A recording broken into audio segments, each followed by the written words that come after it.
Pemirsa, Pilkada serentak 2024 akan berlangsung beberapa bulan lagi. Ada beberapa hal yang perlu menjadi perhatian penyelenggara pemilu, khususnya terhadap penyandang disabilitas, yakni meningkatkan aksesibilitas fisik dan pendidikan politik.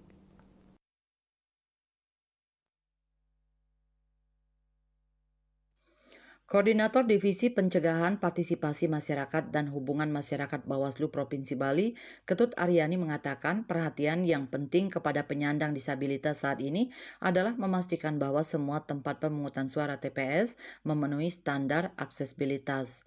Menurutnya, penyandang disabilitas memiliki hak yang sama, yakni hak memilih dan dipilih. Hak tersebut harus tersalurkan. Bawaslu pun menggali pengalaman para penyandang disabilitas dalam menyalurkan hak pilihnya pada saat pemilu serentak 2024 di TPS. Hal itu nantinya akan dijadikan bahan evaluasi dalam pelaksanaan pemilihan serentak tahun 2024.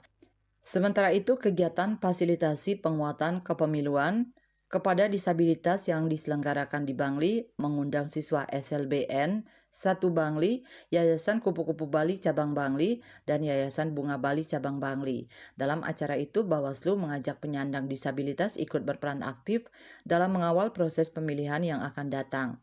Mereka diharapkan ikut ambil bagian dalam proses pengawasan serta harus berani melaporkan informasi dugaan pelanggaran pemilu.